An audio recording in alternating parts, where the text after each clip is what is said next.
Once upon a midnight dreary, while I pondered, weak and weary, over many a quaint and curious volume of forgotten lore, while I nodded, nearly napping, suddenly there came a tapping, as of someone gently rapping at my chamber door.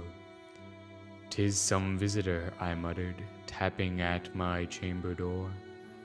Only this and nothing more.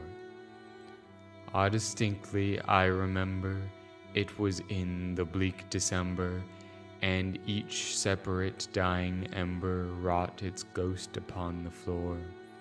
Eagerly I wished the morrow, vainly I had sought to borrow from my books surcease of sorrow, sorrow for the lost Lenore, for the rare and radiant maiden whom the angels named Lenore, nameless here forevermore. And the silken, sad, uncertain rustling of each purple curtain thrilled me, filled me with fantastic terrors never felt before, so that now, to still the beating of my heart, I stood repeating, "'Tis some visitor entreating entrance at my chamber door, some late visitor entreating entrance at my chamber door. This it is, and nothing more." Presently my soul grew stronger, hesitating then no longer. "Sir," said I, "or Madame, truly your forgiveness I implore, but the fact is I was napping, and so gently you came rapping, and so faintly you came tapping at my chamber door, that I scarce was sure I heard you. Here I opened wide the door, darkness there, and nothing more. Deep into that darkness peering, long I stood there wondering, fearing, doubting, dreaming dreams no mortals ever dared to dream before, but the silence was unbroken, and the stillness gave no token, and the only word there spoken was the whispered word, "Lenore." This I whispered, and an echo murmured back the word, "Lenore." Merely this, and nothing more. Back into the chamber turning, all my soul within me burning, soon again I heard a tapping, something louder than before. "Surely," said I, "surely that is something at my window lattice. Let me see then what thereat is, and this mystery I explore. Let my heart be still a moment, and this mystery explore. This the wind, and nothing more." Open here I flung the shutter, when with many a flirt and flutter, in there stepped a stately raven, of the saintly days of yore. Not the least obeisance made he, not a minute stopped or stayed he, but with mine of lord or lady perched above my chamber door, perched upon a bust of Pallas just above my chamber door, perched and sat, and nothing more. Then this ebony bird beguiling my sad fancy into smiling, by the grave and stern decorum of the countenance it wore, "Thou thy crest be shorn and shaven, thou," I said, "art sure no craven, ghastly grim and ancient raven, wandering from the nightly shore. Tell me what thy lordly name is on the night's Plutonian shore." Quoth the raven, "Nevermore."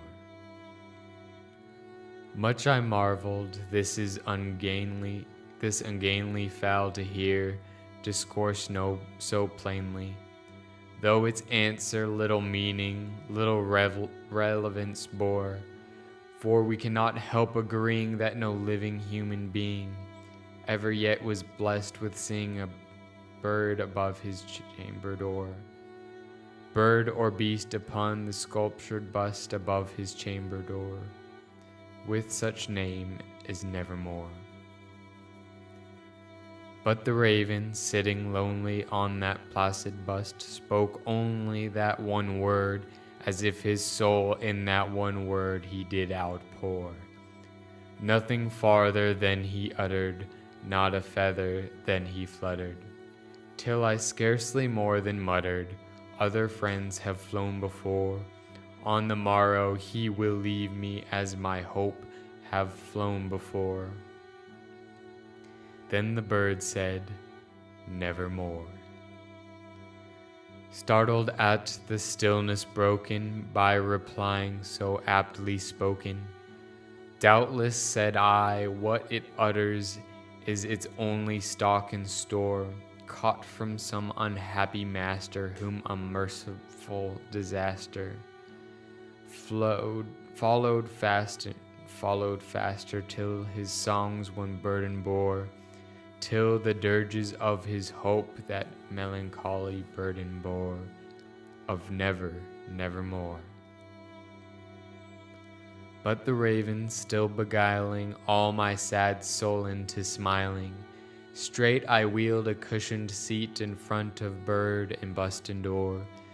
Then upon the velvet sinking, I betook myself to linking fancy unto fancy, thinking what this ominous bird of yore, what this grim, ungainly, ghastly, gaunt, and ominous bird of yore meant in croaking, nevermore. This I sat engaged in guessing, but no syllable expressing, to the fowl whose fiery eyes now burning into my bosom's core. This and more I sat divining, with my head at ease reclining, on the cushion's velvet lining, that lamplight gloated o'er, but whose velvet violet lining with the lamplight gloating o'er, she shall pass, nevermore.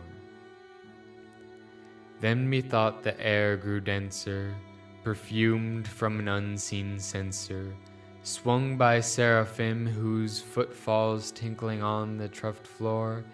Wretch, I cried, thy God hath lent thee, by these angels he hath sent thee, respite, respite, and nepenthe from thy memories of Lenore. Quath, oh quath this kind nepenthe, and forget this lost Lenore. Quoth the raven, nevermore.